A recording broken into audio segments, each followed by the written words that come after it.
Happy Sunday, guys. Luto tayo ng breakfast. Hindi ako nakapagsimba today kasi, sorry Lord, tinamad. So, lutuan ko si Tin ng breakfast at ako din. Gusto daw niya is scrambled egg with tomato, onion, and yung tira namin kahapon na bacon. I-mix ko sa scrambled niya and try kong gumawa ng banana pancake.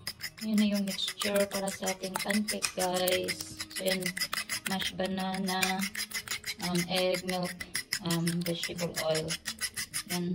Tapos, ito yung dry ingredients natin. Flour, baking powder, and sugar.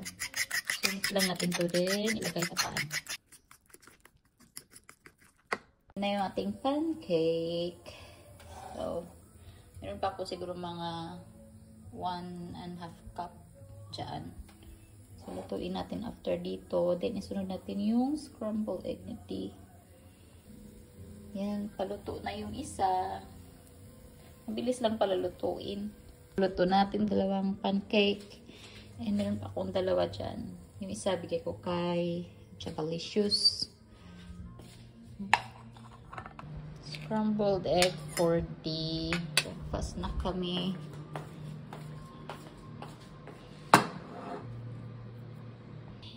Uy, yun yung pancake natin. Lagyan natin ng strawberry jam at saka butter.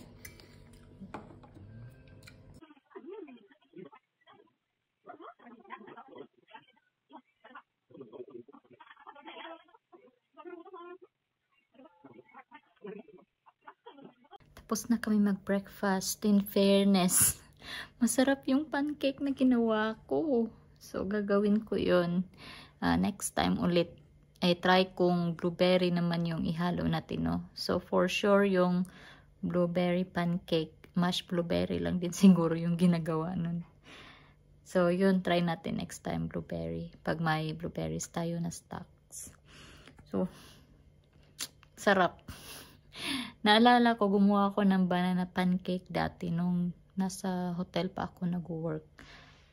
Pero hindi siya maganda yung pagkagawa. Siguro kulang yung ingredients ko nung time na yun. Pero kanina, siya, mga siguro nasa 7 pag i-rate ko siya. Pero yung lasa niya, grabe. Perfecto. Naubos ko nga tapos yung isa, binigay ko kay D, tapos konti kay Jaba. So yun, guys, at least diba, nakasave kami ng pang breakfast. Kasi minsan, pag tinamad talaga, or wala kaming maisip na lutuin, yun, nag-order sa labas, mahal. So, at least, kanina nakasave tayo, no? So, yun, tapos yung isa, tulog. Hindi talaga siya natulog sa ko. May paa. So, yun, and maaraw na today, mga people, pero malamig pa rin. So, ang gagawin natin today is mag-continue maglinis. Yan, magtupi ng magtiklop ng mga nilabhan. Tapos, yung mga cleaning items na nasa backyard, sabi ko nung Friday, gagawin ko. Pero actually, hindi ko pa nagawa. So, gagawin ko today. Kami ni Chaba. Kasi for sure po, sasama yan sa akin sa labas. So, yun. Tapos, magmamap sa taas, sa second floor. And maglilinis ng balcony. Tulungan daw ako ni Di ng tubig, maghakot ng tubig. Hugasan natin tong mga to, guys.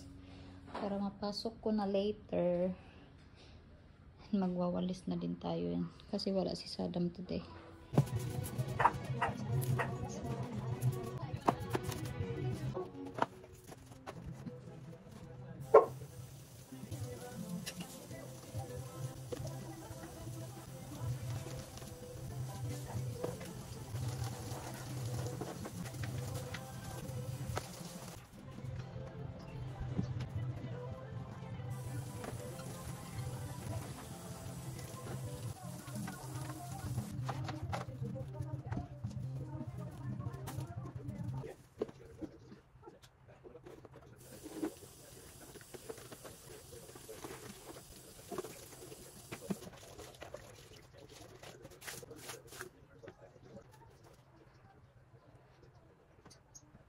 Grocery muna kami. Iwan namin si Java.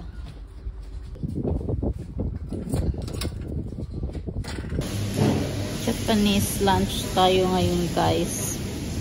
Nag-order lang kami ng sushi at saka seafood udon sa akin. Share kami ni D. Yun lang yung aming lunch for today. Thank you. Thank you. Kain tayo. Tapos na yung lunch natin. And papunta na ako sa grocery. Naiihi ako. After ng lunch namin, naiihi ako. Yung layo ng washroom dito. Nasa kabilang ano pa, dulo. Ano ko na lang, tiisin ko na lang.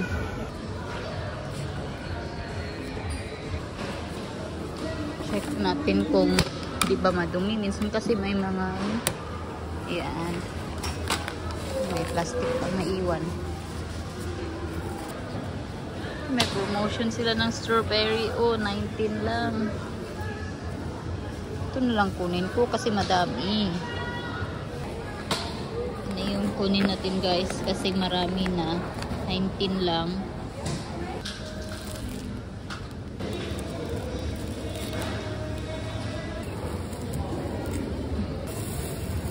Yan, pinaghalo ko na apple, kiwi, avocado, tsaka bayabas. Nakakuha na si D ng ano, karne niya. Tapos na kayo mag-grocery, guys. Magbabayad na kami. Di ko na tiis. Naihi na talaga ako. Kaya nagpunta na ako sa washroom after namin bayad sa counter. Dito na ako dumaan sa labas kasi malamig sa loob. Sa bahay na kami. Nasa bahay na kami. What is that?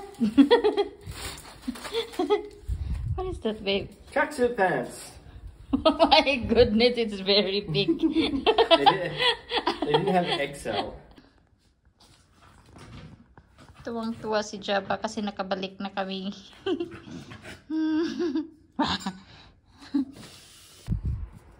Natawa ko sa outfit ni D. Siya nagpa-jama.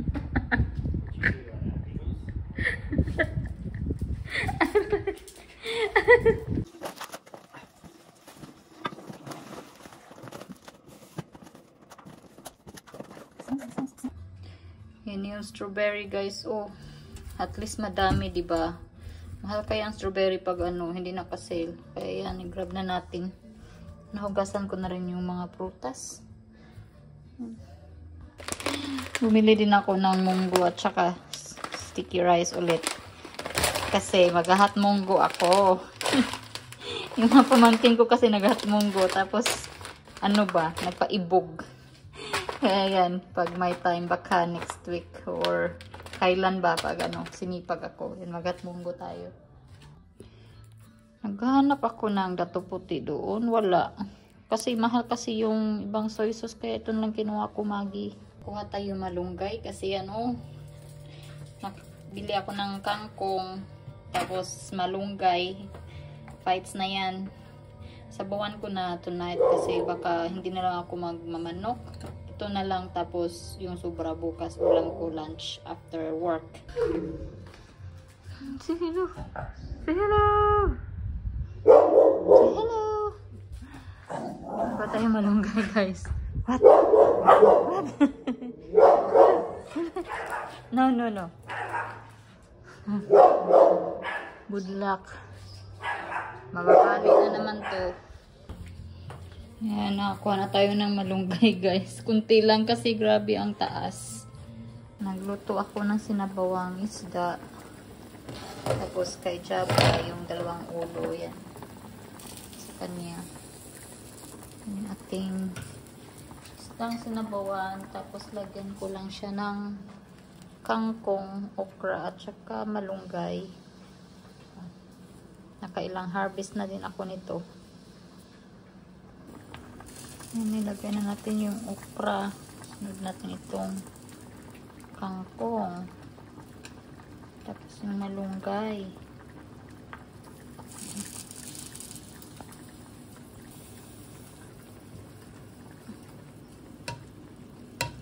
Hop, hop.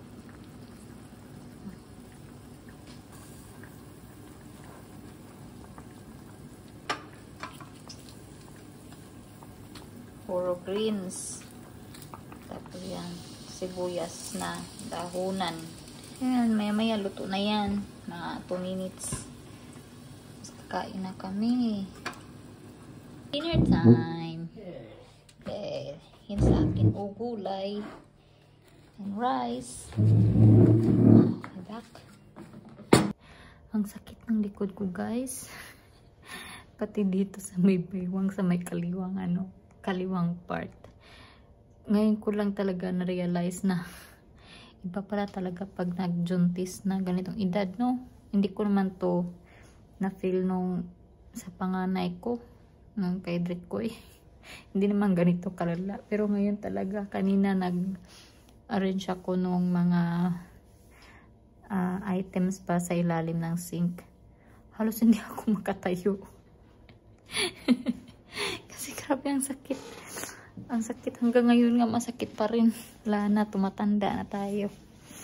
Kaya hindi talaga pala masyadong advisable pag mag-juntis pag nasa late 30s na, no? Iba talaga pala ang epekto. Ay nako. Yan siya so far. Oh, na-arrange ko rin yung yung sink namin. Tagal-tagal din, 1 week din ata din yung naka-parinderya lang dun sa labas. Kanina inarrange ko habang may free time pa kasi bukas work na naman ulit tayo. Ay, dalhin ko pala itong dalawa para sa dalawang washrooms taas. Ayan. Para yan sa dalawang washroom doon sa taas, para tigi-isa na nalagyan ko na yung washroom dito eh. So yan, bitbitin ko na to. Si Jaba, nag-aantay na yan sa akin. Mag-good night na ako, guys. Kasi anong oras na? 11:45 PM na dito. Ay, hindi pala 11. 10:45. Masyadong advance yung pag-iisip natin. Matutulog na kami. Kasi may trabaho pa tayo bukas. Good night. And thank you sa panonood. Ingat kayo palagi. God bless. Say good night. Good night. Good night mga people. Maslip na kami ni Mami. Good night na yung buntot. Good night. Good night, guys.